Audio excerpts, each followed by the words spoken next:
tela de trabalho, aí vocês já me dão um toque, se vocês já estão vendo aí.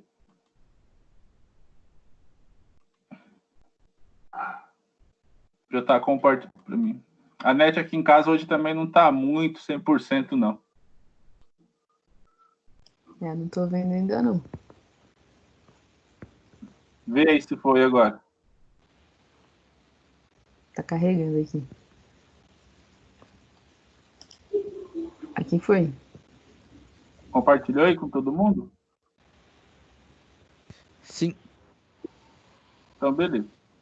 Então, pessoal, só para a gente falar, né? Como vai ser o esquema da prova semana que vem, né? Semana que vem, o dia da prova era para ser 21. Só que é feriado de Tiradentes, né? Lembram que é feriado de Tiradentes. Então, todo mundo vai estar em casa e vai continuar em casa, tá? Mas, como que foi orientado a ser feito? Vocês têm aula na segunda-feira, que seria dia 20? Temos. Tem? A prova vai ser essa prova aqui, né, que eu vou ministrar a revisão, ela também vai ser liberada na segunda, tá? Só que qual é a diferença? Ela vai estar sendo liberada na segunda, dia 20, às 7 horas da noite, junto com a, né? Acho que a prova de segunda também, da segunda de vocês, vai ser liberada às 7 da noite, certo? Certo. Né? Durante o horário de aula, certo? E aí vai ser fechada na terça-feira, né? Às 19h10 é liberada, né? Isso. A nossa de terça-feira também vai ser liberada junta, tá? Então vai ser liberado 2 provas para vocês. Então, no dia 20, eu vou liberar a prova de arquitetura aberta, só que ela só vai ser fechada no dia 22, às 7h10, tá?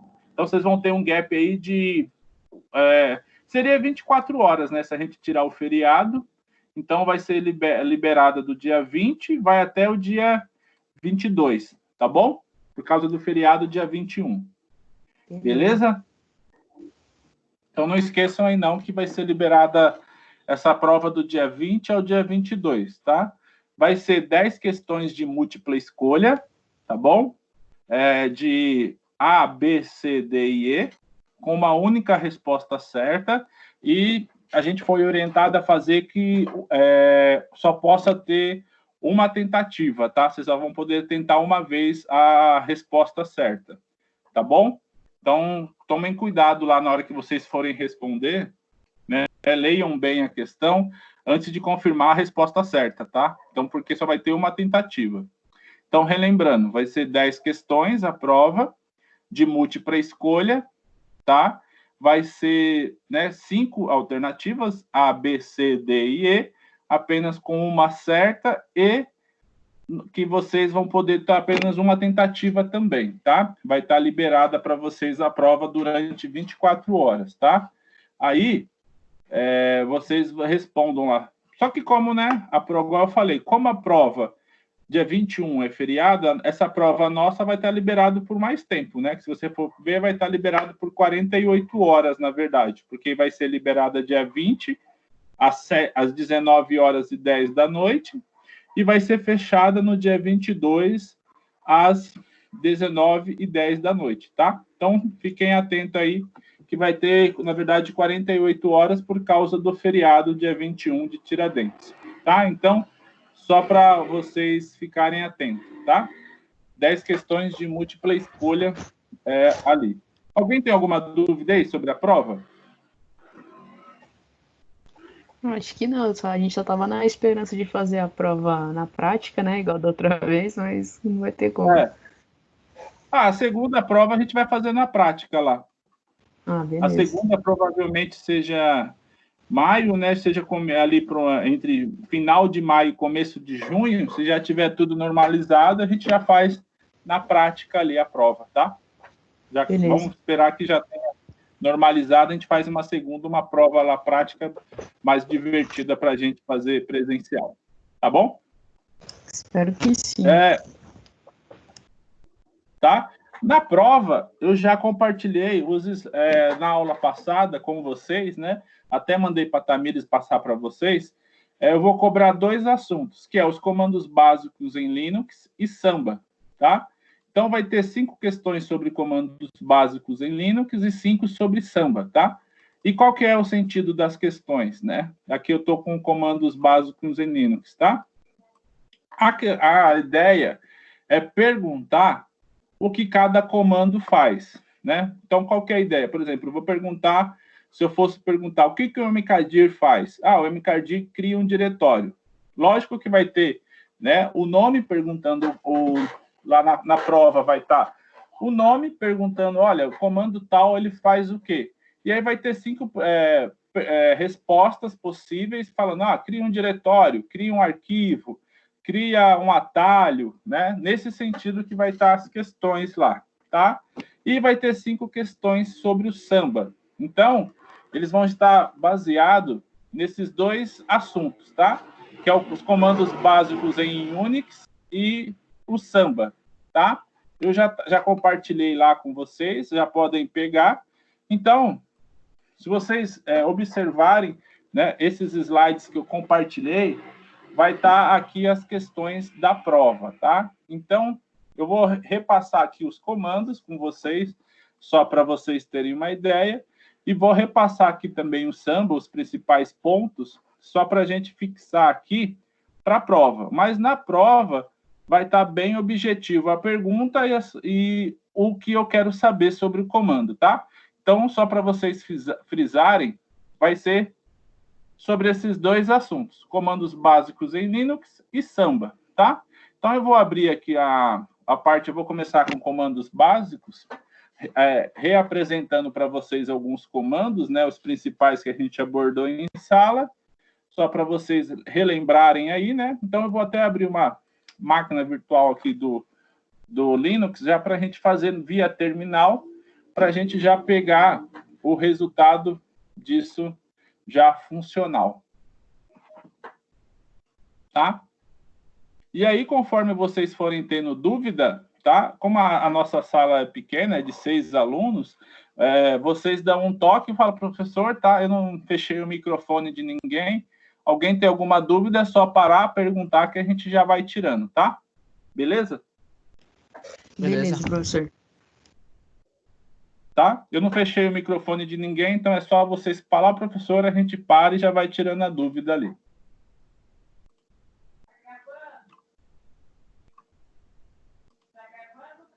Tô. Então, aqui eu estou abrindo a máquina da semana passada, né? Semana passada eu não tinha terminado de instalar o Samba com vocês, não foi? Eu tinha dado um erro que a gente estava no final da aula e não deu como consertar, né? Deixa eu mostrar aqui para vocês, ó. Eu consegui instalar o restante, tá? Eu até criei essas pastas aqui, ó. Tá vendo? Anonymous, Security, Facul, tal. Eu criei, né? O que eu tinha feito de errado? Tinha algumas coisas de arquivo de configuração que na hora de eu digitar estava faltando alguma coisa. Então, quando eu fui no arquivo e reli o arquivo conf, smb.conf, eu achei o erro e aí eu consertei, tá? Então, só para finalizar a parte do compartilhamento, né? Então, olha só como que fica interessante, ó. Aqui é o Samba, que é aquela instalação do Ubuntu que a gente tinha usado e estava compartilhando. Então, se a gente for pegar aqui, ó, eu vou... Aqui, ó, se a gente for ver, a gente vem em outros locais, né, ó, aqui é o compartilhamento de arquivo que eu criei, tá vendo, ó? Que eu criei com esses diretórios aqui, tá vendo, ó? Então, aqui pede minhas credenciais, né? Eu vou logar como usuário anônimo aqui, só para vocês terem ideia que funciona, tá? Isso aqui são os arquivos que eu coloquei. Se a gente já vir aqui na pasta do Windows, né, em Anonymous, ele já vai ter esses 3 arquivos também.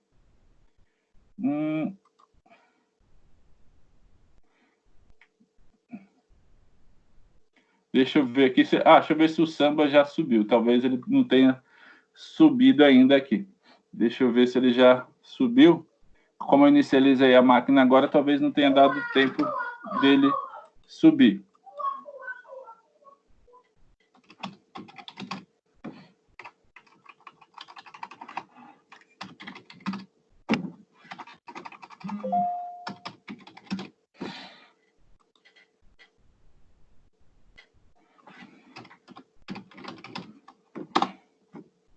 Ah, o IP mudou, de 15 foi para 16.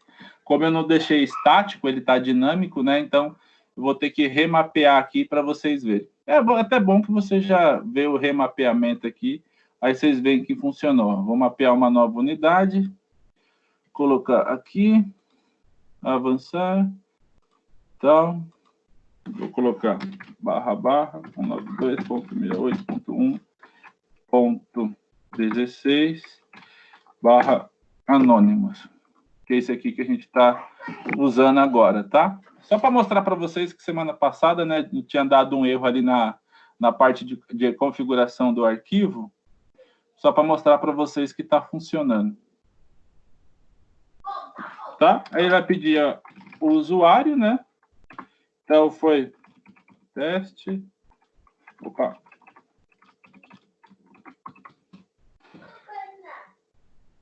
Aí já ficou o compartilhamento que ele escolheu. A gente já... Então, ele já criou, tá vendo? Aí já está compartilhado.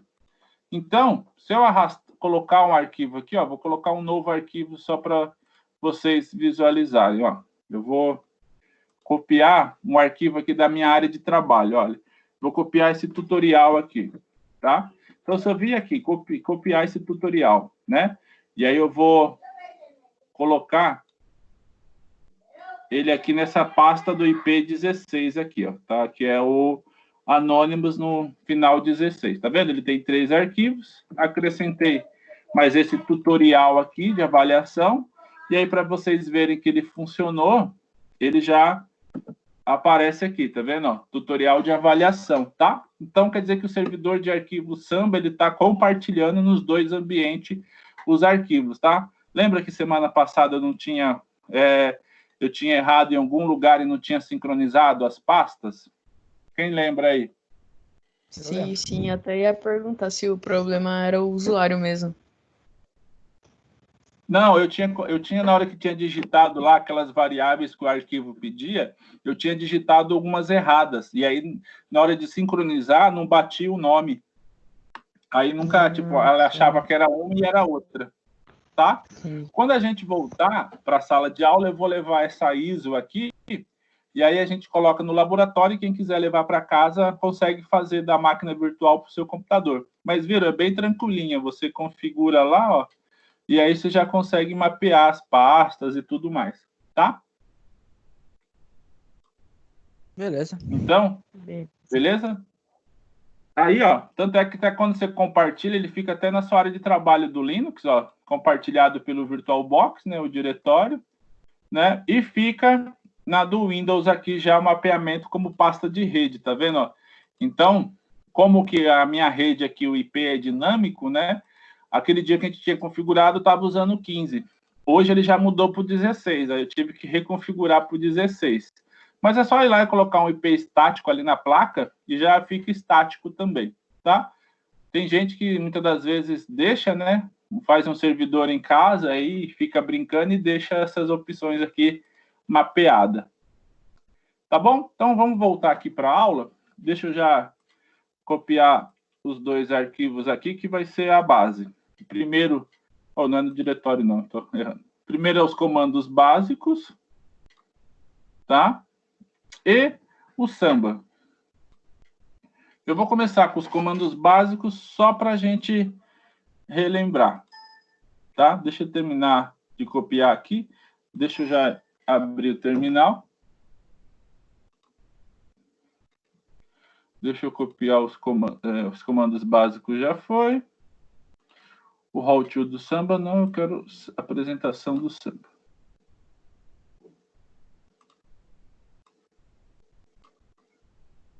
Beleza. Então, vamos começar aqui com o do Samba. Deixa eu abrir o... Não, então eu vou começar com dos comandos básicos, para a gente já dar uma relembrada, tá?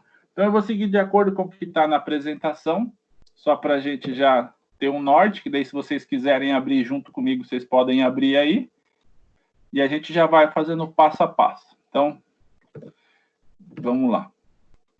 Então, naquela situação lá que a gente passou, né? A gente passou algumas diretrizes principais, né? O help é bem tranquilo, o main também. A gente vai fazer o help e o main usando já os outros comandos, tá? Então, só para a gente relembrar aqueles que eu linkei como, não principais, né? Mas os mais usuais, assim, que funciona bastante no dia a dia para tirar suas dúvidas quando você está usando muito sistema ali, configurando muita coisa, né? Então, você consegue ter vários auxílios com esse comando. Não que eles sejam os principais, né? Tem vários comandos que você coloca aí como os principais. Tanto é que esses aqui que eu passei, quando você vai fazer um curso em Linux mesmo, nos lugares, eles vão apontar esses aqui como supostos principais. Mas eu sempre digo, né? O comando vai ser principal de acordo com a necessidade que você tem. Né? Se você está configurando, né, algum arquivo específico, né, você muitas das vezes nem acaba usando alguns comandos daqui. Você usa comandos diretamente ligados à configuração que você quer. Então, eles podem ou não ser principal de acordo com a necessidade. Mas o primeiro que eu apontei é o PWD, que ele só aponta, né, a localização atual que você está. Isso, a grosso modo, parece ser muito simplório. Mas quando você começa a navegar, a abrir muita pasta, a entrar e sair de muito diretório, algumas vezes você pode esquecer aonde você está, e aí você dá um PWD, rapidamente você lembra, né? E aí, se você esquecer, por exemplo, o que faz o PWD, você pode fazer o PWD main, né? E ele já te mostra. Acho que o main não tem PWD. Ou tem, né? O main e o PWD, ele já te mostra um resumo do comando também, tá? Então, o PWD é para imprimir o código, está aqui na tela. Quando você tem alguma dúvida sobre algum comando, e aí você verifica se o comando tem manual, tá? Nem sempre todos os comandos têm um manualzinho de orientação. Tem uns que acabam não tendo. Mas é praticidade, geralmente, todos terem um manual. Então, o PWD ele imprime o nome de corrente na tela, ou o diretório que você está trabalhando, tá? Você tem algumas opções para ali, né? Você pode imprimir o nome de forma lógica, de forma física, pedir ajuda e a versão do PWD que você está usando, tá? E aí você tem um manualzinho que você pode ir passando várias outras coisas, né? E aí, quando você quer sair do manual, você aperta a tecla Q de queijo e ele já aborta o manual, tá? Então, o main, ele é bem útil, porque quando você quer usar um comando, né? E não sabe quais diretivas você pode usar com o comando, quais parâmetros, você pode usar o main para poder ter uma visão geral das opções que o comando tem para te oferecer, tá? Outro legal assim que a gente usa a gente tende a usar é o clear, que ele limpa a tela, mas ele não é que ele apaga, né? Ele só sobe o cursor na primeira linha do terminal. Então ele dá a impressão que ele limpa, mas ele não apaga nada. Se você escrever qualquer coisa aqui, né, e pedir para ele limpar a tela, ele só vai reposicionar o cursor para a primeira linha, mas o que você digitou, ele vai manter na parte de trás, né? Aí você tem o cal, que é de calendário, ele vai apontar o mês que a gente está, o ano e a data do dia, né? Então, é um comando só para exemplificar um calendário ali para você, tá? Você tem o who, que mostra o usuário que está logado, né? Então, isso você tem, por exemplo, Fernando, que é o meu usuário, e aí você pode entrar como usuário administrador, né? E ver quem também é o usuário administrador.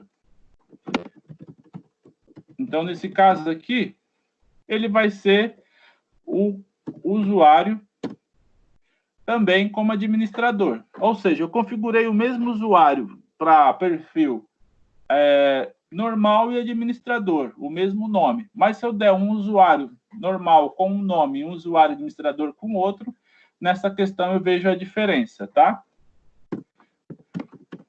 Então, eu consigo, né, ir vendo qual é o usuário que está logado no sistema. Até porque depende quando eu for, por exemplo, mexer numa máquina cliente, né?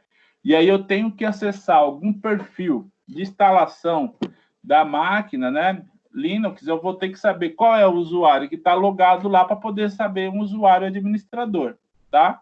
Então, isso aí é legal que quando eu tiver uma dúvida, eu for instalar alguma coisa como modo administrador numa máquina de cliente, eu tenho que saber qual é o usuário que está lá, para saber se é o meu usuário administrador ou se é o usuário da pessoa. Então, isso aqui é uma coisa que me ajuda de vez em quando. Um outro comando muito utilizado, e eu uso muito, e creio que vocês também, com o tempo, vão usar, é o history. Né? Eu lembro que eu mostrei em sala de aula. Ele é o que mostra todo o histórico. Então, se vocês forem lembrar, né, ó, semana passada, quando a gente foi começar a instalar o Samba, ó, tá todos os passos a passos aqui do que a gente clicou para poder instalar o Samba e deixar ele funcionando, ó. Então, ele vai guardando todo o histórico de passo a passo ali de comando, tá? Então, aí é só para a gente ir relembrando. Qualquer comando que vocês tiverem dúvida ou qualquer dúvida, é só falar aí que a gente para aí, tá? Só que assim, né? Esses comandos, eles só exibem um resultado na tela para você e, né, e você não interage diretamente, né? Você só pega o resultado e pronto. Agora, tem comandos que já é comandos de interação. Como assim? Por exemplo, esse mkdir, né? Você vai utilizar ele muito no seu cotidiano. Por quê? Né? É o famoso comando que cria uma pasta ou um diretório, né? A gente fala pasta no Windows, né, e diretório no Linux, mas são similares, são semelhantes. Então, se eu criar um mkdir e der uma pasta com o meu nome, né, na hora que eu pedir para apresentar, né, vai estar a pasta com o meu nome aqui, ó. Então, o que é isso? Eu crio uma pasta, eu crio um diretório aqui dentro. Então, o comando mkdir, na verdade, ele cria diretórios, né? Ele cria pastas dentro do sistema, tá? E aí, se eu quero listar esses diretórios, eu clico L e ele me lista diretórios, tá vendo? Ó, lista diretórios, tá? Como que eu sei que é diretórios? Por causa dessa barrinha aqui no final do nome, ó. Área de trabalho, barra, documento, barra, download, barra. O que não é diretório é um arquivo normal, ele deixa simplesmente como já está e coloca diretório sempre a barra. Então, tudo que tiver um nome mais uma barra é diretório, tá? Então, por isso que eu sei que é diretório. Agora, quando eu quero listar diretórios e arquivos juntos, eu coloco ls. Aí ele vai me listar o que é diretório e arquivo, tá? Então, essa tem uma diferença aí, uma nuance entre o L e o ls, tá? O L, ele lista os diretórios. Então, se a gente for ver, quando eu clico L aqui, ele vai me listar os diretórios. Então, como que eu sei o que é diretórios? Pela barra no final, tá?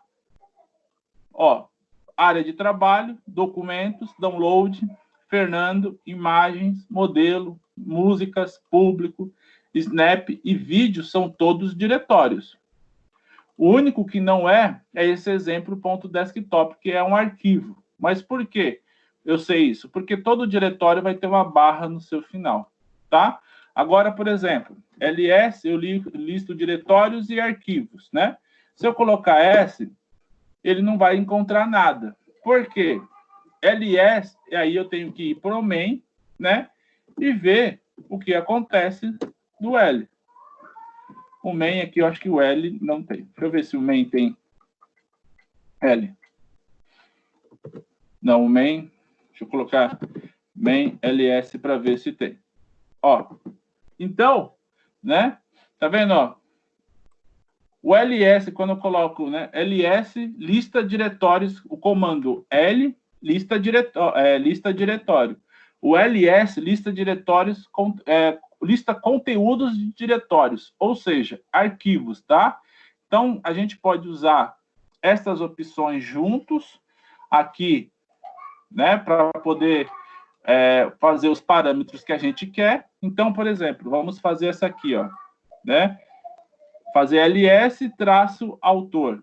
A gente pode vir aqui na tela, né, fechar o manual com o Q de queijo e fazer ls-autor, né? Opa, eu errei autor aqui, eu coloquei o U aqui e o Y. Então, ele vai falar o autor, né? Como aqui é o próprio usuário que criou, que sou eu, ele está apontando que eu criei os arquivos. Se tivesse um autor diferente, ele falaria, olha, outra pessoa criou aqui esta opção. Vamos ver um outro comando mais tranquilo. Vamos pegar outra opção.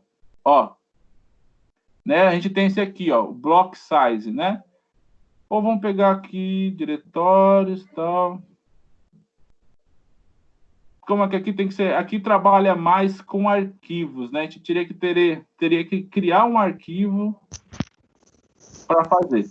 Então, quando a gente for trabalhar com a criação de arquivos, a gente testa alguns parâmetros desses, tá? Mas é isso. O mkdir, ele é muito utilizado porque ele cria diretórios, né? Então, o L, a gente, né, lista esses diretórios através, né? A gente sabe que é através desta barra no final, o ls lista os conteúdos dentro de diretório. Então, por exemplo, né? Como que eu estou no diretório home/Fernando, tem tudo isso aí lá dentro. Agora eu vou entrar dentro de um diretório, desse diretório que eu acabei de criar. Como que eu entro dentro do diretório? Eu coloco cd e o nome do diretório que eu quero. Então, vou entrar dentro do diretório Fernando barra, que é esse diretório que está aqui em cima, né? Que a gente criou. Então, aqui, eu criei. Se eu for listar, não vai ter nada dentro dele. Não tem nenhum conteúdo e nenhum diretório. Então, se eu for criar um arquivo, eu uso um novo comando, que é o touch de criação. Então, eu vou criar um arquivo touch aqui, por exemplo, né? Vou colocar um nome aqui fácil e vou fazer .txt, tá? Eu acabei de criar um arquivo. Então, agora, se eu der um ls, né, autor, ele vai me apresentar esse nando.txt, que foi eu que criei, tá? E aí, se eu pedir para visualizar esse arquivo, né, qual é um comando que eu posso visualizar o conteúdo do arquivo, tá? Alguém lembra aí de algum comando que possa visualizar o conteúdo do arquivo? Hã? Não lembro não, professor. Qual o comando que vocês usariam para visualizar o conteúdo do arquivo agora aqui na tela? Era o nano, isso? Nano, o gedit? Não, isso é o editor. Agora, se eu quisesse ver só pelo terminal, que se tem alguma coisa dentro ou não desse arquivo, o que eu colocaria? Sim. Eu não quero abrir, eu só quero ver se tem alguma coisa. Lembra do cat? Ah, é verdade. Né? Eu coloco cat, nando.txt, ó, não tem nada. Mas se eu abrir, por exemplo, né, vou abrir o gedit aqui para ficar mais fácil para vocês visualizarem. Ó. Gedit, nano.txt. Eu vou colocar uma frase dessa aqui, ó. Isto é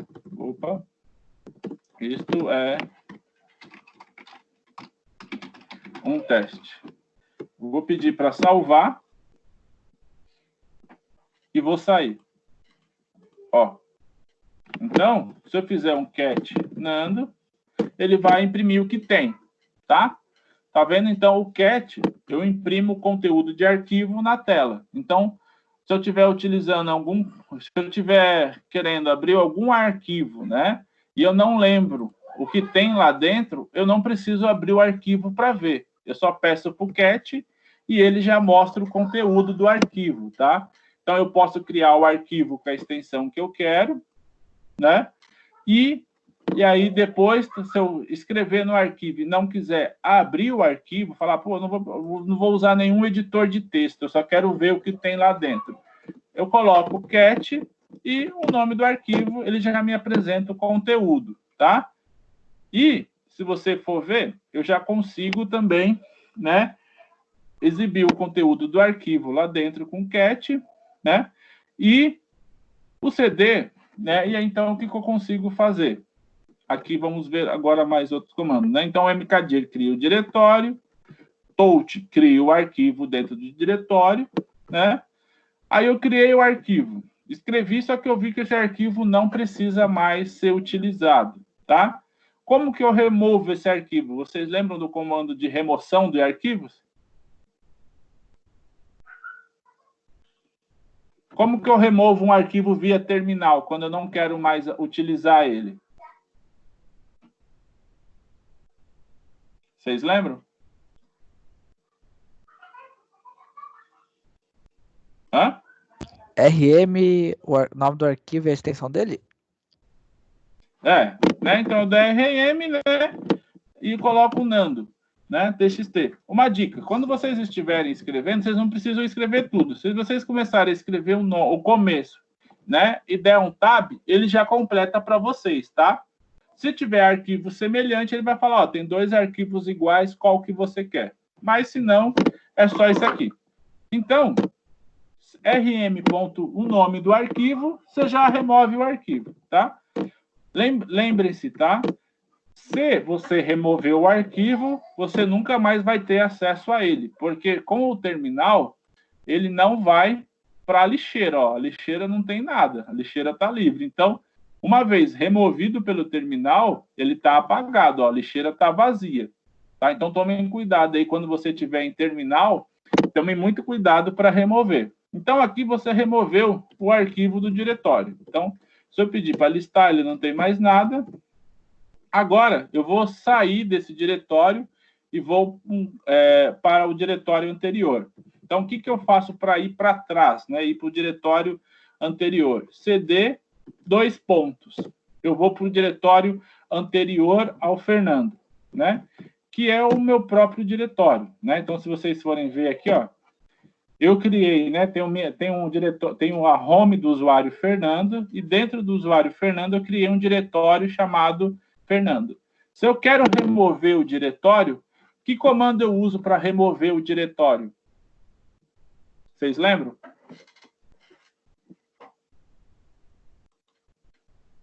O comando que eu uso para remover diretórios?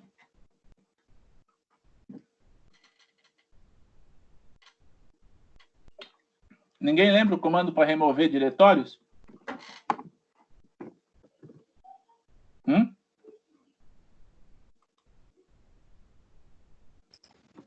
Se for pensar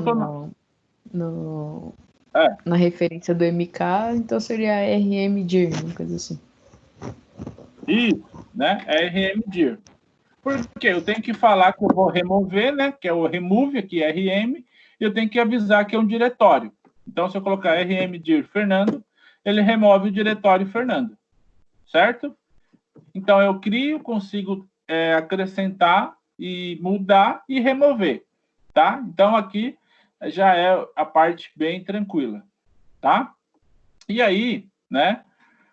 A gente, aqui praticamente já foi a parte de comandos. Vocês ficaram com dúvida de algum comandos aí? Tranquilo. Aqui a gente repetiu bastante, né? Em sala de aula aqui também, né? No terminal também. Então, né? Só lembrando, né? Aí o último que a gente tem, né? Copiar arquivo é o CP, né? O copy mesmo. Então, se você quer copiar um arquivo, você copia um arquivo para o outro, né? Você dá o CP, nome do arquivo, o nome do arquivo 2, né? Então, você copia o conteúdo do arquivo 1 para o arquivo 2. MV, renomeia o arquivo com o nome que você quer. Então, você usa MV, arquivo 1, arquivo 2, muda o nome do arquivo, tá? Bem tranquilo, bem tranquilo. Aqui eu remove arquivo, remove diretório, e aí a gente vai para aquela parte de permissionamento, tá? Essa parte é um pouco chatinha, então tomem cuidado lá quando vocês forem responder as questões. Lembre-se sempre, né? Tem o dono do arquivo, que é a pessoa que criou o arquivo, o grupo e os outros, tá? esse grupo é o grupo a qual o dono do arquivo, que criou o arquivo, pertence, tá? E os outros são as outras pessoas fora da organização, tá? Ou fora do grupo que você está aqui. Então, por exemplo, um usuário criou uma planilha do financeiro, né? E ele colocou dentro da pasta financeiro. Então, todo mundo do financeiro tem acesso a essa pasta que o dono do arquivo criou e colocou nessa pasta. Os outros não têm, tá? Então, esse é um exemplo. Oi? Se o usuário tiver em 2 grupos, todas as pessoas desses 2 grupos vão ter acesso.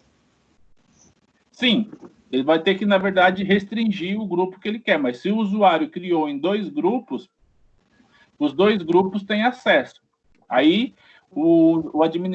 ele tem que gerenciar as pessoas que ele quer que tenham ou não acesso desses grupos, né? Tipo, esse usuário ele tá no grupo de acesso financeiro e RH. Aí, tanto quem tá no grupo financeiro quanto tá no RH vai ter acesso. Vai. E aí vai ter o permissionamento que ele deu para esses 2 grupos, né? Ele pode controlar o acesso, né? Ele consegue, por exemplo, em um grupo ele consegue ir lá e programar um permissionamento. No outro ele consegue ir e programar outro permissionamento fazendo essa mesma visão que a gente faz aqui. Só que ele vai ter que pensar nisso 2 vezes. Entendi. Beleza. E aí você tem as outras pessoas que são da organização, mas não estão dentro do grupo, né? Então, por exemplo, igual a Tamires falou, financeiro e RH. Se for, por exemplo, da contabilidade, outros que não têm acesso a esse grupo, tá? Então, sempre quando a gente for trabalhar aqui no terminal, eu já vou mostrar para vocês, a gente segue essa ordem cronológica ali, ó, que deixa eu mostrar aqui para vocês via terminal. A gente sempre vai trabalhar. Deixa eu ver, a gente entrar em um lugar que tenha arquivos aqui para a gente poder ver. Deixa eu ver onde a gente vai ter. Acho que documentos, eu acho que não tem. Acho que documentos não tem nada. Acho que só vai ter na área de trabalho. Deixa eu abrir aqui a área de trabalho.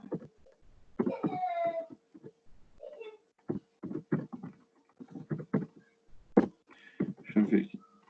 Aqui tem. Então, se eu fizer um chmod, deixa eu colocar aqui esse aqui. Deixa eu ver para tudo aqui se dá. Não, deixa eu colocar aqui. Comandos. Não tá. Deixa eu ver aqui só uma coisa. Né? Aí você tem, só voltando aqui no raciocínio, aí você tem essa sequência, que é você, né, quem criou o arquivo, o grupo e os outros. E aí, você pode fazer que operações dentro disso? Você pode fazer a leitura, que é o read, você pode fazer a escrita, que é o write, e você pode executar. Ah, mas por que não executar? Porque muitas das vezes você pode ter uma aplicação, um software lá que você tem, por exemplo, na contabilidade, que o cara não pode mexer no programa, ele só pode executar, utilizar e fechar. Por isso que tem esse executar aqui também, tá? Se a gente for pensar em um arquivo de texto normal, um Word, por exemplo, o cara só pode ler e não pode escrever nada. Ou o cara também pode ler e escrever. Agora, se você... mas por que executar? Se for um software, por exemplo, você pode dar permissão de execução para a pessoa, né? E ela poder só executar o software e trabalhar em cima, tá? Então, por isso que tem leitura, escrita e execução, tá? E se você não quer dar nenhuma permissão, significa permissão desabilitada. O cara não tem nada para poder fazer. Então, você tem algumas combinações de permissão, que é nenhuma permissão, permissão de somente leitura, permissão de leitura e execução, leitura e gravação, ou tudo liberado, leitura, escrita e execução, tá? E aí, a gente, só relembrando, a gente pode fazer esse permissionamento através de letras, né, como a gente está habituado, ou por sistema binário, ou por sistema decimal, tá? E aí, como que a gente dá esse tipo de permissão? Através do chmod, tá? A gente usa a permissão chmod para o usuário, para o grupo e para os outros, tá? E a gente fala se a gente quer leitura, escrita e execução e aponta o arquivo, tá? E aí, se vocês relembrarem, tem uma tabelinha lá que a gente consegue ver todas as combinações possíveis de permissionamento, tá? Nem só todas, tem mais, mas as principais que a gente utiliza, tá? E aqui tem um exemplo de como a gente pode, né, ver esses permissionamentos lá, tá? Mas aí, né, deixa eu aqui, ó, deixa eu já fechar essa parte aqui com vocês, tá? Então, se a gente quer ver o permissionamento dos arquivos, deixa eu mostrar aqui como trabalha para vocês. Ó, deixa eu dar um clear na tela para ficar mais claro, só para vocês acompanharem, tá? Sempre vai começar nessa sequência que está até aqui no slides, tá? Sempre vai partir do dono do arquivo, do grupo e dos usuários. Então, se você for ver, o dono vai estar aqui, ó. O grupo vai estar aqui. E os outros, né, que são outros usuários, vai ser o último aqui, tá? Sempre vai ter 3 possibilidades pro dono, pro grupo e para os outros, tá? Por que 3 possibilidades, professor? Que é leitura, escrita e execução. Leitura, escrita e execução, leitura, escrita e execução, tá? Por exemplo, aqui, ó, eu dei permissão, né, de leitura, escrita e execução para, leitura e escrita para todo mundo, tanto para mim, que sou o dono, como para o grupo e como para os outros. Porém, agora eu quero mudar. O que eu posso fazer? Eu posso vir aqui, né, e fazer um chmod, tá? O chmod é o comando que você utiliza para dar a permissão. Então, se a gente vir aqui, né, tem o chmod e a gente escolhe a permissão que a gente quer. Então, por exemplo, a gente quer que o outro não tenha nenhuma, os outros não tenham nenhuma permissão de nada. Então, o que eu faço? Eu posso usar o 660. Deixa eu ver se o 660 está aqui. Ó, o 660 não está aqui. Mas se a gente quiser utilizar 660 nesse arquivo de comandos, tá? Ó, o que eu dei de permissão? Vamos ver aqui. Né? O que eu falei? Olha, que eu que sou, né, nesse caso, eu sou o dono, eu tenho leitura e escrita, né? E os outros também têm leitura e escrita, e o grupo tem leitura e escrita, e os outros não podem fazer nada. Ou seja, o cara nem vai conseguir abrir o arquivo ou acessar o arquivo. Por quê? Ele não vai ter permissão para fazer nada, tá? Então, aqui eu consigo fazer de tudo. Por exemplo, eu consigo tirar até a minha permissão de poder trabalhar com o arquivo. Olha, se eu vim aqui e deixar só para o grupo, né? Eu fizer isso aqui, né? Eu vou falar o quê? Que nem eu, ó, tenho a mais permissão de leitura, escrita ou execução. Só tem o grupo, quem pertence ao grupo. Então, se eu for ver aqui, né, ó, eu fechar. Só que assim, né, pessoal, como eu estou no grupo, eu consigo, ó, tá vendo que ele está bloqueado aqui para mim, ó? Ó. Mas ó, ele está bloqueado. Por quê? Eu sou o dono e neguei a permissão de leitura, tá? Conseguiram compreender essa parte aqui de permissionamentos bem certinho? Ou tem alguma dúvida? Eu só tenho uma dúvida. Mesmo Oi? Você estando sem acesso agora, pelo terminal você consegue voltar ao seu acesso? Consigo. Por quê? Né? Pelo terminal, eu faço parte do grupo, né? E aí eu consigo dar a permissão. Agora, aqui, né, quando eu estou aqui por exemplo, aqui no terminal, eu consigo como superusuário dar permissão. Então, aqui eu consigo dar permissão pelo grupo. Como eu faço parte do grupo, eu consigo atribuir permissão novamente a mim. Mas como aqui, na área de trabalho, eu estou com o meu usuário local, o usuário que é o dono do arquivo não tem mais acesso, tá? Então, o dono que sou eu, que criei aqui no meu espaço de home do usuário, ele não tem mais acesso. Eu teria agora que logar pela rede, né, se fosse uma rede, e aí eu teria que fazer parte de um grupo para poder acessar. Entendeu, Tamires? Entendi. Então, mas assim, Porque quem tem acesso a mudar os acessos do arquivo, ele tem que ter que tipo de permissão no arquivo? Por exemplo, a uma permissão de pessoa do grupo. administrador. Isso, do grupo. Porque agora o que aconteceu? Eu acabei de tirar o meu privilégio. Eu não tenho mais nenhum privilégio. Tanto é que quando eu estou com o usuário normal, se dá para você ver na sua tela que tem um cadeado e um xizinho aqui? Sim. Quer dizer que tá o quê? Tá trancado para mim. Eu não tenho mais acesso. Eu mesmo que criei, mas eu acabei de negar o meu acesso e falei, ó, para todo mundo eu não mexo mais. Então, por exemplo, eu sou o administrador do sistema, né? O financeiro pediu para mim criar um arquivo. Olha, cria um arquivo com essa descrição e compartilha para a gente no grupo. Só que depois você tira, o administrador não pode ver mais, né? Então, eu vou ser o dono do arquivo como administrador. Então, eu venho aqui, certo? Crio e tiro a permissão. Então, eu, como administrador do domínio, eu não vou conseguir mais ver o que está de permissão, por exemplo, no arquivo da contabilidade. Isso é um arquivo sigiloso que só o gerente tem acesso, sabe? Entendi. Então, por exemplo, um diretor chega para mim, olha, Fernando, Tamires, cria para mim uns arquivos lá, tá? E coloca esses nomes que eu vou alimentar. Mas depois que você criar, eu não quero mais que você tenha acesso a eles. Só quero que o grupo tenha acesso e os outros também não.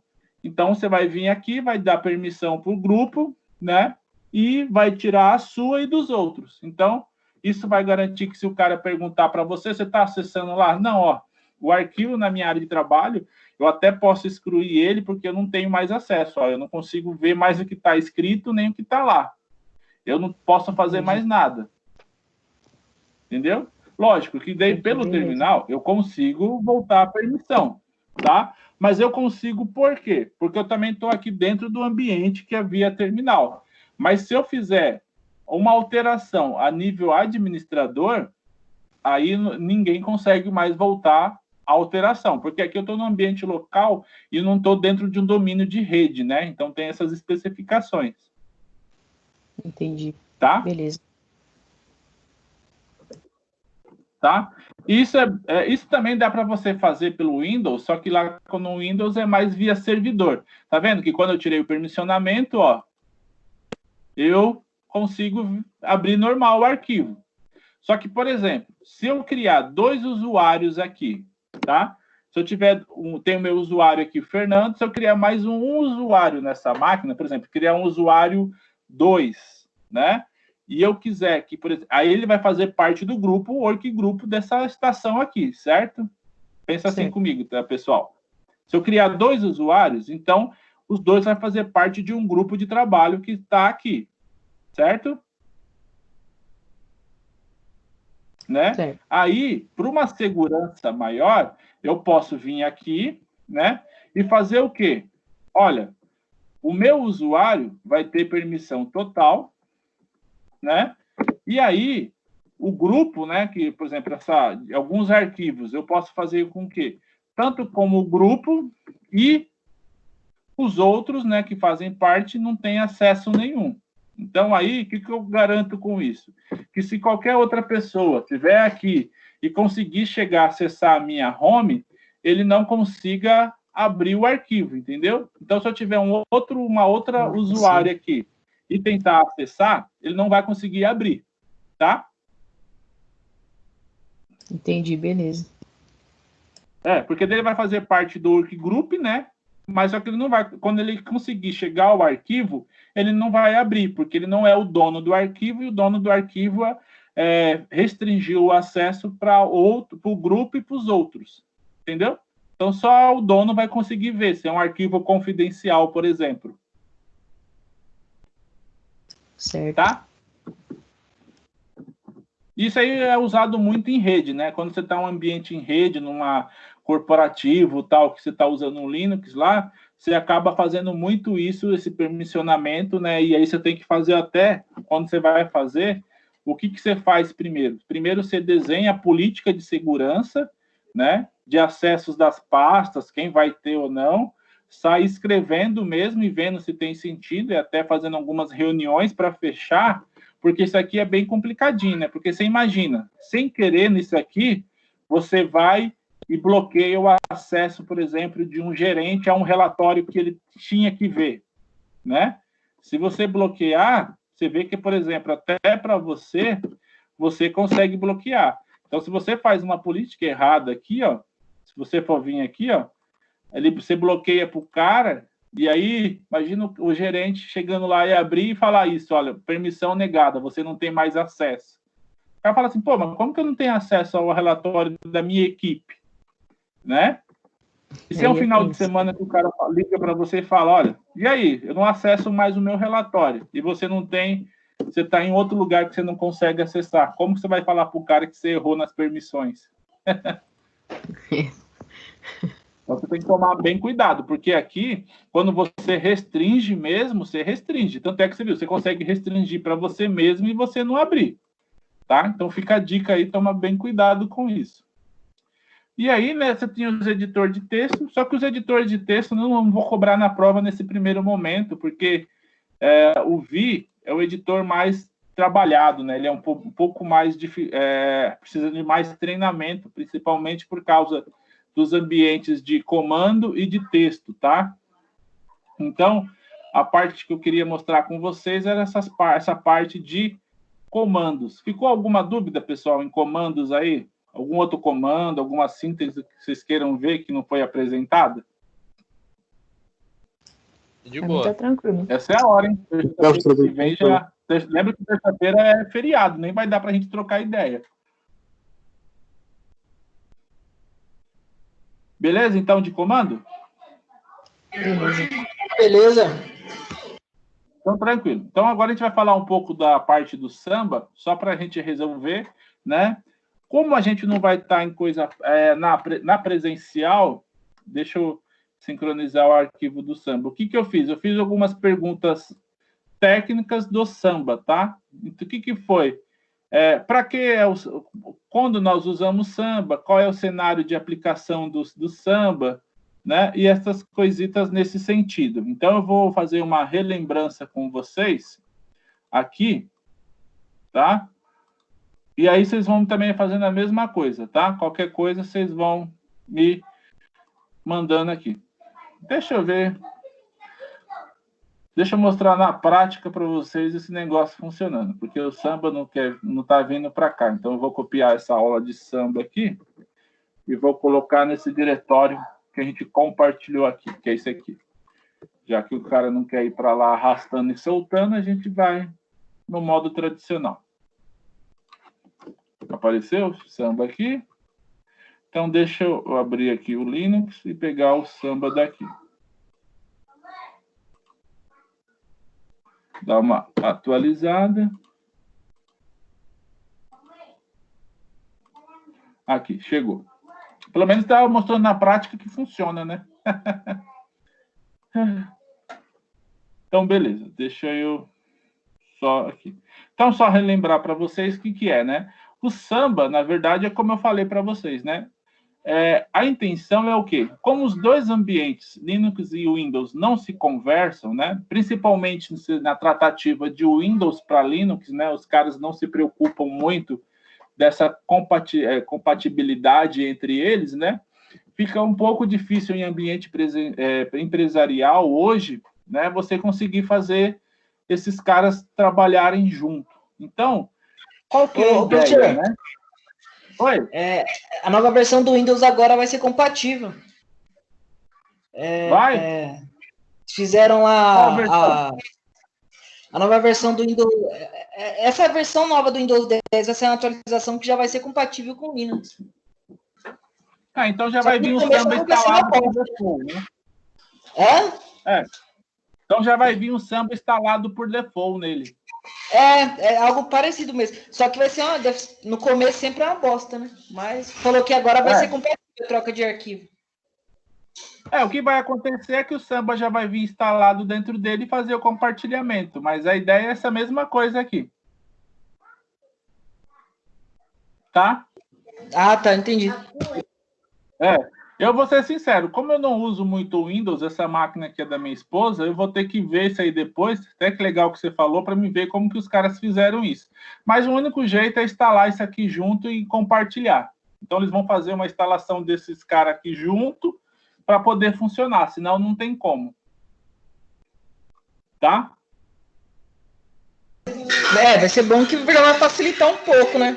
Vai ficar mais a gente vai começar a ficar mais familiarizado. Você não vai precisar instalar na mão igual eu fiz aqui, né? Já vai vir mais fácil. Mas beleza, então vamos fazer aqui. Já vai ser. Vamos fazer aqui o foco para a prova, então.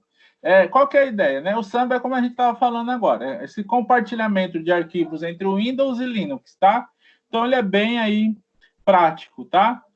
E aí eu chamo a atenção para o principais esquema, né? Não é só arquivo que a gente consegue compartilhar, a gente consegue também compartilhar um serviço de impressão. Então, se você tem algum serviço de impressão em Windows ou em Linux, né? Algum servidor de impressão em Linux ou em Windows, você consegue compartilhar os dois para poder os dois imprimirem nas suas impressoras, tá? Mas aí, para a prova, eu lembro dessa principal questão, né, que é esse compartilhamento desses dois ambientes, tá? Esses protocolos, esses serviços aqui, tá? Que é o CIF e o SMB, tá? Lembrando o que é o CIF, né? É o sistema de arquivo comum na internet, ou seja, o que é. Ele pega o NTFS, que é o da Microsoft, né? Que é o New Technological Filing System da Microsoft, que é o tradicional que a gente está usando, e o ext4 do Linux e transforma ele como se fosse um sistema comum. Então, o que é isso? É esse cara que a gente está acabando de ver na prática, né? Ó, que é esse aqui, ó. Ele poder estar compartilhado, né?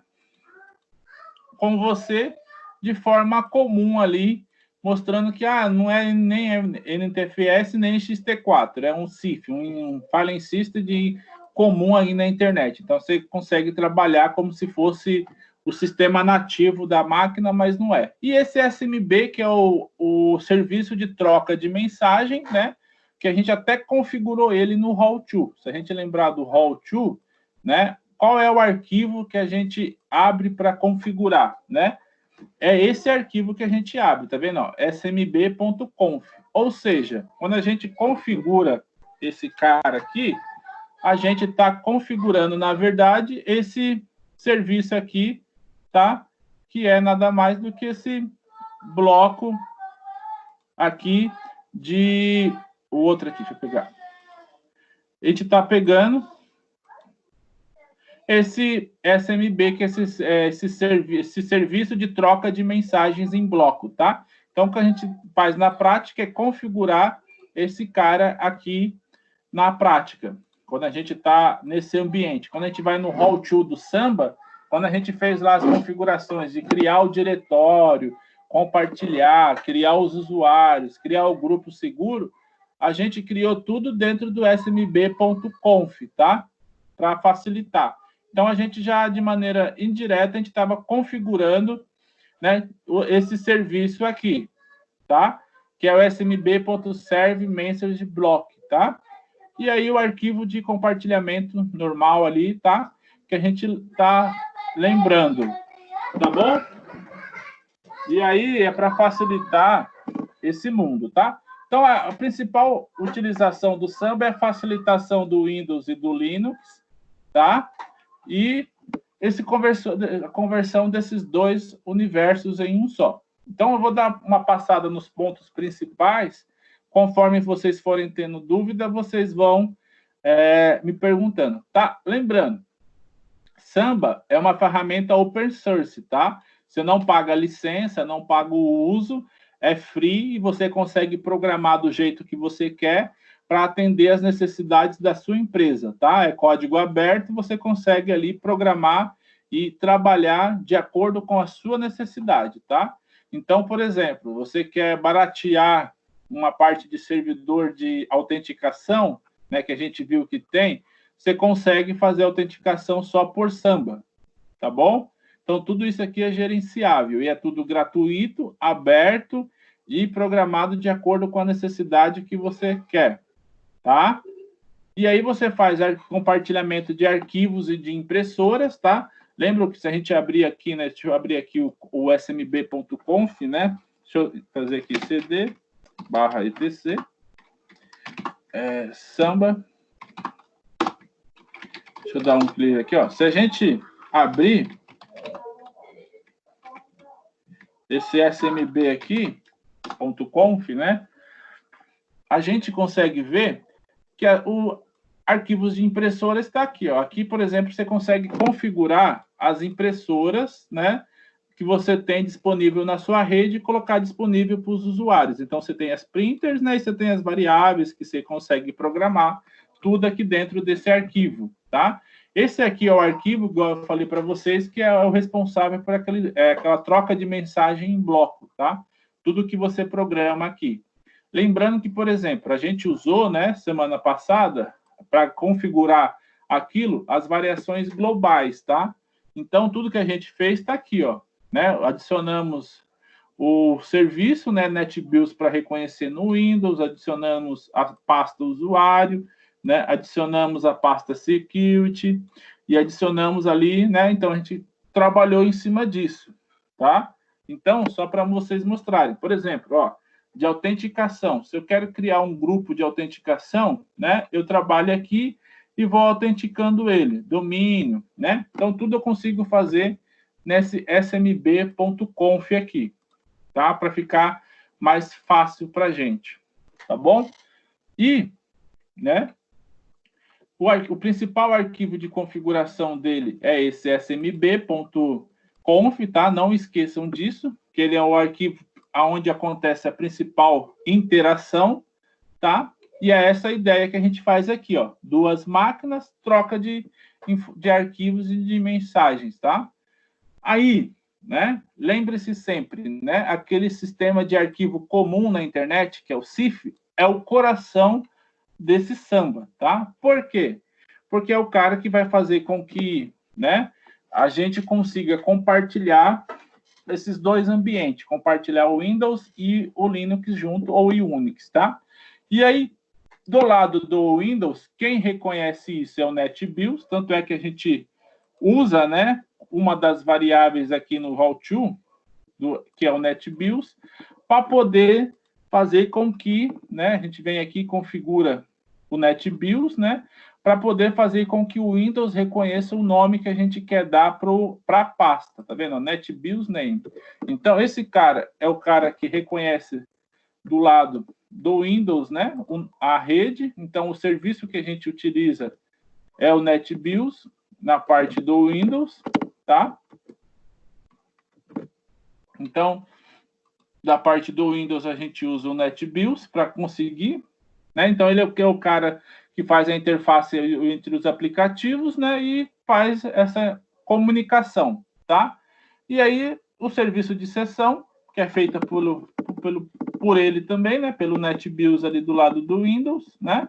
E aí você tem esse principal, que é esse comum Internet Filing System, que é o padrão que a gente utiliza, tá? É o padrão aberto, ele trabalha nesse paradigma, tá? Cliente-servidor. Então, se tiver uma pergunta lá sobre o paradigma de trabalho do Samba, é cliente-servidor, né? O tradicional paradigma cliente-servidor, tá? E aí, qual que é a ideia dele? Compartilhamento de arquivo, impressão em rede, autenticação e autorização. Por que autenticação e autorização? Autenticação é o que a gente faz ali, né? Na hora que a gente foi mapear, por exemplo, esse diretório, ele pediu usuário e senha, né? E aí ele vê se você tem autorização, né? Ele faz a resolução de nomes, que foi o quê? traduzir o host, né, do Windows que a gente estava utilizando para o Linux e fazer essa comunicação. Então, ele já tem um serviço de tradução ali, tá? E permite que navegar, né, nos recursos que a gente tem, tanto em impressora como em arquivos, tá? Então, só para a gente ter a ideia ali. E como que ele faz isso, né? Todo paradigma cliente-servidor, ele trabalha com base no quê? Nas requisições que são enviadas entre o cliente e o servidor. Então, sempre vai startar a conversa a partir do lado do cliente. Por quê? É ele que requisita a ação para o servidor. Nunca é o servidor que requisita a ação para o cliente, né? Geralmente, o servidor está lá disponível para receber solicitação. Então, o que acontece?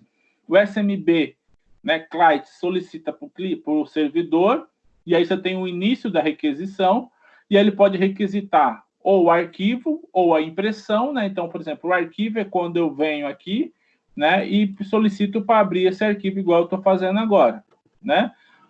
Ou a impressão, se tivesse o servidor de impressora já ativo e funcionando. Então, o que eu faço aqui? Eu posso requisitar uma operação de abertura, né, ou fechamento do arquivo, uma operação de escrita e leitura, né? Posso pesquisar diretórios, né? Se eu tiver mais de diretórios, porque o que pode acontecer aqui? Eu posso compartilhar esse diretório anônimos e criar vários diretórios dentro dele. Então, eu posso vir aqui, criar uma pasta, uma pasta financeiro,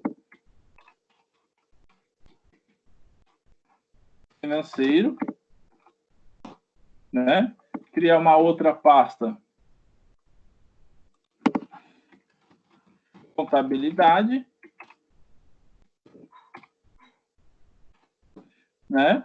E aí eu posso ir criando, e aí eu posso fazer pesquisas nesse diretório, né? Até porque eu posso criar esses diretórios e alimentar eles com arquivo. Então, eu posso, por exemplo, pegar esse tutorial, colocar dentro de financeiro.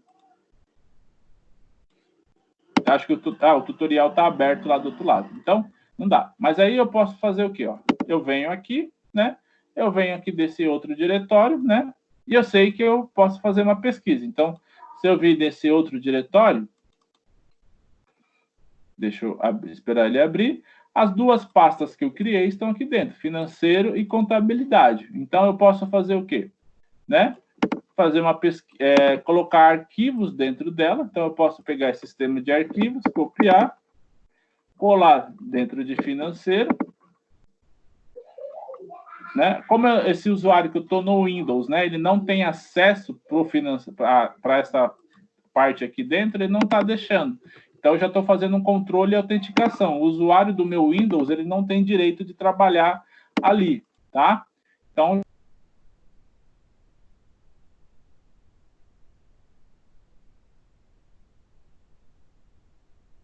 um arquivo para dentro dessa pasta aqui dentro. Então, isso é o quê? Né? Fazer pesquisas dentro do diretório e criar também, tá? E aí, fazer definição e checagem de permissão, tudo isso aqui, através dessas requisições, tá? Ficou alguma dúvida nessa parte aqui das trocas das mensagens e das operações que é feito dentro do Samba? Tranquilo. Então, vamos lá. Então, né? Eu estou falando bastante desse CIF aqui, porque tem umas duas questões sobre ele na prova, tá? Então, depois aí que terminar, vocês dão uma... se vocês reverem bem os slides, tanto de comandos como de Samba, vocês conseguem fazer a prova bem tranquila, tá? Não vai ter muito problema, não. Então, vamos lá, continuar aqui. Né? E aí, você tem algumas coisas principais, né? Você tem alguns serviços principais. A gente trabalhou nesse smb.bd, que é responsável por compartilhar os recursos, né? Tanto é que é os arquivos, e como eles fazem esse compartilhamento? Através dos diretórios que a gente cria para compartilhar, né? E da impressoras, que daí faz autenticação, controle e autorização de acesso. Mas você podia usar outros dois serviços, né? que é o NBD, responsável pela resolução de nomes, faz parte do processo de navegação e varredura dos recursos disponíveis na máquina, e o INBD, né, que é responsável pelo mapeamento de bases de usuários em um domínio Windows. O que é isso aqui?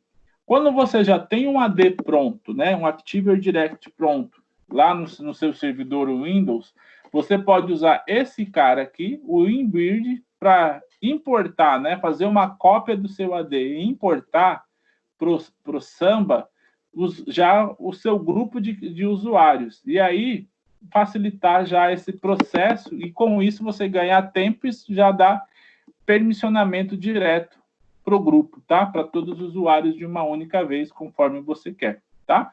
Então, essas aqui são algumas facilidades que você tem, tá? E aí, só para, né, a gente revisar novamente, tá? Compartilhamento de um ou mais sistemas de arquivos, né? Compartilhamento de impressora em ambientes, Windows e Linux, autenticação, registro, né? Então, a gente pode auditar depois esses registros de acerto, né? Você pode gerenciar, permitindo, né, e garantindo ao administrador direito de domínio com restrição de logins, inserção e retiradas de máquina de usuário da rede, melhor controle de acesso ao recurso do sistema, facilidade na localização de arquivo para realização de backup. Por que isso, né? Se eu tenho só essa, por exemplo, se eu tenho uma pasta na rede, né, entre os dois mundos, eu quero fazer backup, então eu só aponto toda essa estrutura. E aí eu sei que eu estou no backup copiando tudo isso. Então eu só aponto a pasta que eu quero para backup. Então fica mais fácil do que eu sair fazendo backup na rede Windows e na rede Linux, tá? E aí, era esse principal ponto, né? E aqui é só a instalação, né, das questões de como é feito, então os parâmetros, as variáveis que a gente trabalha, né? E aí tem umas explicações de que é feito em cada sessão, né? Tanto é que a gente configurou, né? E eu relembro aqui, a gente mexeu dentro do snb.conf a seção global, tá? Então, dentro da seção global, a gente mexeu em alguns parâmetros lá, e aí vocês depois dão uma revisada nisso, que vai cair em prova, tá? Então, aí vocês fiquem atentos, né, que tem esses detalhes aqui, tá? E aí, a gente já estou quase finalizando, então, só para falar, né, o Samba, só para a gente voltar aqui para finalizar. O Samba, né, é esse servidor de arquivo que a gente tem, por padrão, para colocar as duas arquiteturas para funcionar, que é o Windows e Linux junto, tá? Então, essas duas arquiteturas, a gente usa o Samba para fazer esse compartilhamento de arquivos e de impressoras, tá? E aí, dentro desse Samba, né, existem dois principais protocolos, que eu destaco, é o SMB, né, e o CIF, tá? O SMB é o protocolo que a gente faz a troca de mensagem em bloco dentro dessa estrutura, e esse CIF é o coração, que é o Common Interface, né, Filing System, né, Common Internet Filing System, né, que é um sistema de arquivo comum da internet. Então, esses dois caras são responsáveis por fazer o Samba funcionar tanto da parte do Linux e do Windows, e na parte do Windows, para fazer o reconhecimento, né? E a tradução, quem faz é o NetBIOS, que é o serviço de rede do Windows, tá? Então, ele é o cara que reconhece o diretório, que é esse cara aqui, por exemplo, né? Quem está fazendo isso é o NetBIOS, então, esse cara é o que reconhece isso que nós fizemos aqui e mapeia para o usuário no Windows, tá? E o SMB, né?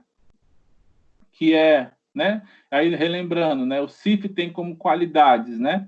Prover compartilhamento de arquivo. Então, quando a gente está compartilhando esses arquivos igual nós estamos fazendo agora, né? Quem está fazendo isso é o CIF, né? O Common Internet Filing System, Sistema de Arquivo de Internet Comum, tá? Impressão em rede também é ele, né? Autenticação e autorização também é ele que está controlando, a resolução de nomes é ele que está controlando, né? E o anúncio de serviço, né? A navegação também é ele que está controlando. Ah, mas então o que faz o SMB? O SMB, ele leva essas requisições que o CIF controla. Então, na comunicação, o SMB, é o cara que faz esse encapsulamento aqui e trafega essas informações em bloco solicitado. O que é isso, né? Você pediu, por exemplo, que ter acesso ao arquivo tal, né? Na hora que você pede o acesso, o cara vai checar se você tem autorização e autenticação para poder acessar, ele já verifica a resolução de nome e o anúncio. Então, o SMB encapsula tudo isso e manda essa requisição para o servidor. Ele checa e devolve a resposta para você. Então, é esse conjunto que é utilizado, o CIF e o SMB para comunicação, tá? E aí é o paradigma cliente-servidor. Então, lembre-se bem disso, não se esqueçam, tá? Então, tem essa troca de mensagem aí do cliente e do servidor, como está sendo feita aqui, né? Essa troca de mensagem em bloco, né? Por esse protocolo, tá? E aí, o que pode ser feito, né? Operações de abrir ou fechar, leitura e escrita, pesquisa em diretórios e definição e checagem de permissões, tá? Então, fica essa dica aí. O principal arquivo que nós utilizamos para configurar, né, o Samba é o SMB, né, conf, que está dentro da pasta etc, né, do diretório do Windows, do Linux, né, que está aqui por comando, ó, no terminal, né, é etc/samba, né, então se a gente listar essa pasta aqui, se a gente listar essa pasta, a gente vai ver que aqui tem alguns arquivos, mas o principal, né, é esse smb.conf, que a gente abriu e trabalhamos aqui dentro dele. E a principal alteração que a gente fez foi dentro da variável global, tá? E aí, pessoal, vocês têm alguma dúvida aí, alguma coisa que faltou, que vocês acham interessante aí, que queiram rever e que não foi feita aí? Do Samba, tem alguma dúvida, alguma coisa que vocês querem perguntar? Algum detalhe, algum adendo aí que vocês acham interessante e estão com dúvida? Acho que não, professor. Tá de boa, professor. Tá tranquilo aí para vocês? Tudo tranquilo. Relembrando, a gente vai ter 5 questões sobre Samba e 5 sobre comandos Linux, tá?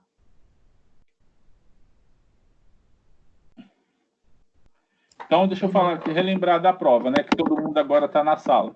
A gente vai ter 5 questões sobre Linux e 5 sobre Samba. Vão ser múltipla escolha de A, B, C, D e E, com uma resposta certa só, tá?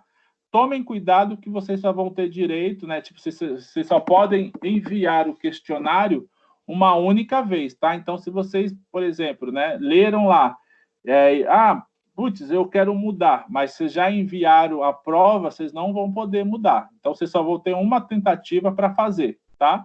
Lógico que é assim, se vocês começaram a prova, né, e a internet caiu, alguma coisa caiu e vocês não finalizaram a prova, pode ficar tranquilo que assim que vocês voltarem lá, a prova vai estar disponível, tá? Não vai ter nenhum problema sobre isso.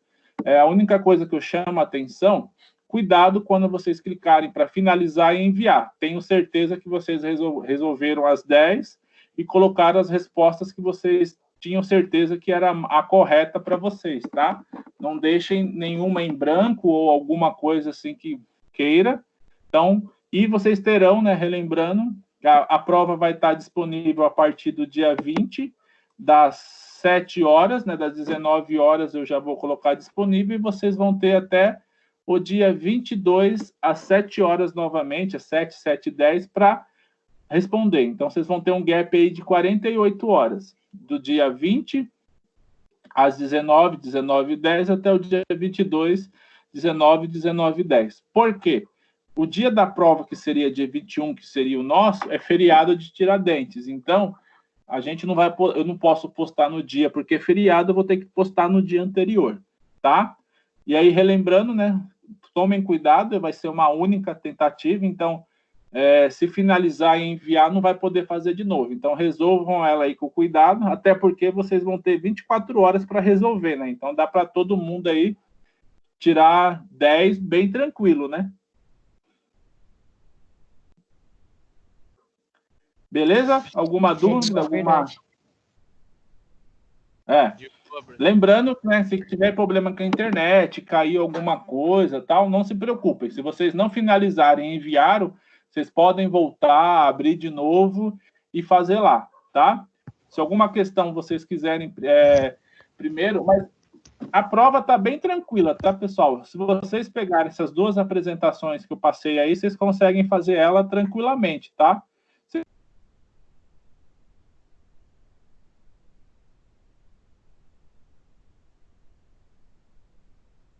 Uma surpresa sobre a prova, tá?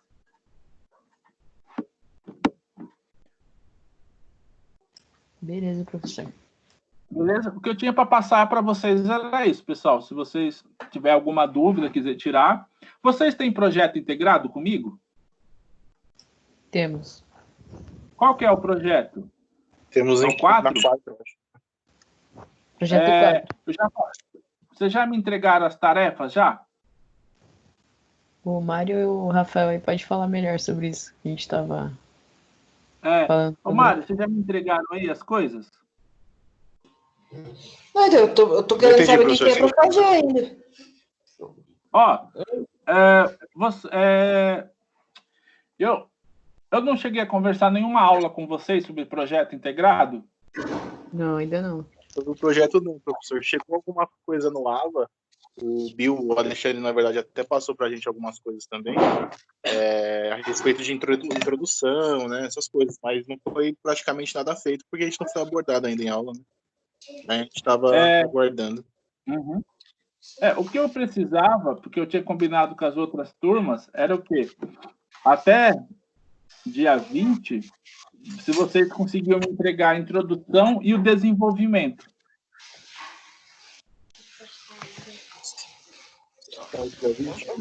Professor, desculpa, eu não entendi. Como assim produção e desenvolvimento?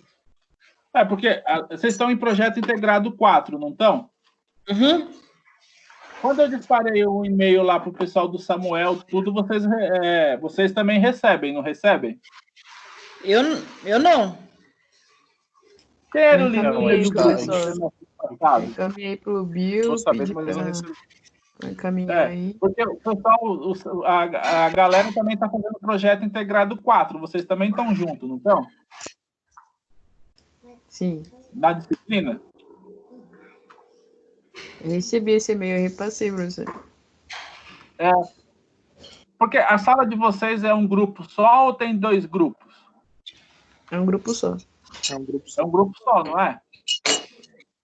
Então, a Tamires recebeu e passou para vocês. Vocês receberam depois aí, viram? Então, eu recebi um e-mail da Tamires, mas no e-mail estava falando para... Eu vou até abrir ele aqui de novo, porque eu nem lembro mais o assunto. Espera aí um segundo. Na verdade, a gente até olhou isso em relação a introdução e desenvolvimento. O Ale, na verdade, passou para a gente no grupo, né? A gente ia abordar isso em sala de aula, mas foi aquela semana que a gente saiu de licença e acabou indo e não teve mais tempo, né? Porque você já tem um artigo, você já tem um artigo, não tem? Então, vê se eu tô comendo bola. Eu pensei, o ano passado a gente fez aquele da sala, né? Isso. Eu pensei que a gente ia continuar nesse projeto. Não, a gente vai. O que eu estou pedindo agora para os caras é o quê?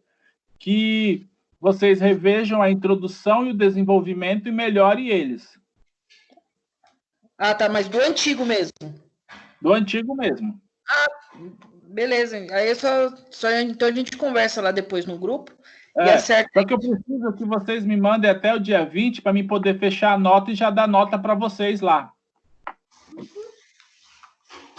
Entendi. Tinha alguma coisa relacionada a artigo também, para pegar 3 ou 4 artigos envolvendo o nosso projeto, não era isso? Para a gente enviar? É só ver se o que vocês fizeram no semestre passado eles têm validade ainda ou vocês querem trocar. Se der para continuar, acho que é melhor. A ideia é o quê? Se você olhar, se vocês mudarem muito a introdução e desenvolvimento, talvez o artigo saia fora. Se não, manter o artigo e aí me mandar a introdução e o desenvolvimento atualizado. Beleza? É o dia 20. Aí eu vou pedir um favor. Quando vocês mandarem isso, coloquem o nome e o RA de vocês no arquivo atual, tá? Para falar que o grupo ainda continua o mesmo e eu atribuo as notas para vocês lá. Tá bom? Beleza.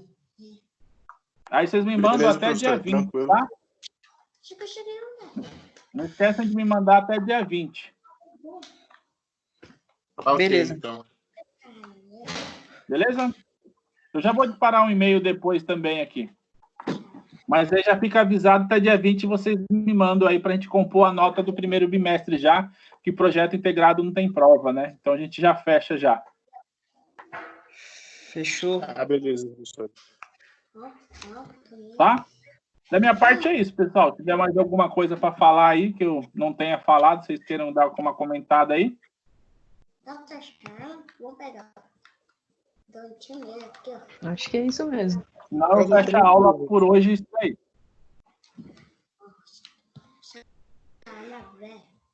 Demorou. Fechou, então. Aí Beleza, a questão do projeto integrado a gente conversa lá no grupo, então, para desenrolar esse finalzinho. Fechou. Beleza. Beleza, então. Boa noite. Então Falou. me manda junto com o arquivo o nome, o RA ou o CPF de vocês, tá? Não esquece, não. Demorou. Beleza. Beleza, professor. Valeu. Alô, professor. Valeu, pessoal. Boa noite aí. Bom final de Falou, estudos gente. aí, hein? Boa noite. Falou, boa noite. Boa noite, boa noite. Falou. Boa noite. Falou, hein? Deixa eu tirar nota 10 na prova, hein? Pode deixar. Falou, professor. Até mais. Bom descanso. Pra você também.